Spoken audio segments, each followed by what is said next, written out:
నమస్తే అన్న, అందరికీ నమస్కారం. కువైట్ దేశవ్యాప్తంగా తనిఖీలు జరుగుతూ ఉన్నాయి.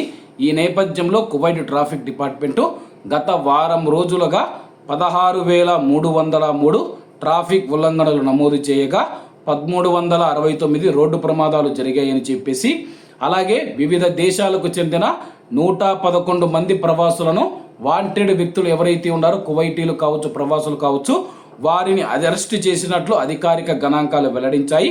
జనరల్ డైరెక్టరేట్ ఆఫ్ ట్రాఫిక్ ఒకటే 15,373 ఉల్లంఘనలు జారీ చేయడంతో పాటు గుర్తింపు పత్రాలు లేకుండా పట్టుబడిన 5 వ్యక్తులతో సహా కువైట్లో రెసిడెన్సీ మరియు కార్మిక చట్టాలను ఉల్లంఘించిన వివిధ దేశాలకు చెందిన 85 మంది ప్రవాసులను అదుపులోకి తీసుకున్నామని చెప్పి, అలాగే కువైట్ కోర్టులకు అవసరమైన 50 వాహనాలను కూడా అధికారులు జప్తు చేశారు.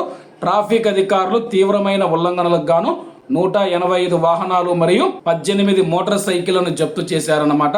దీనికి అదనంగా గాయాలు లేదా ప్రాణనష్టం జరిగిన 169 రోడ్డు ప్రమాదాలు పరిష్కరించగా 1049 సంఘటనల్లో కేవలం ఆస్తి నష్టం మాత్రమే జరిగిందని చెప్పేసి, అలాగే పరారీలో ఉండడం, అరెస్టు వారెంట్లు, నేర నిర్ధారణలు, సివిల్ ఎన్ఫోర్స్మెంట్కు సంబంధించిన కేసులలో కావలసిన 23 మంది వ్యక్తులను ఎమర్జెన్సీ పోలీసులు అయితే అరెస్ట్ చేయడం జరిగింది. ఈ విభాగం గడువు ముగిసి నివాస అనుమతులు ఉన్న 3 ప్రవాసులు మరియు ఎటువంటి గుర్తింపు పత్రాలు లేని 2 ప్రవాసులను కూడా అదుపులోకి తీసుకుంది.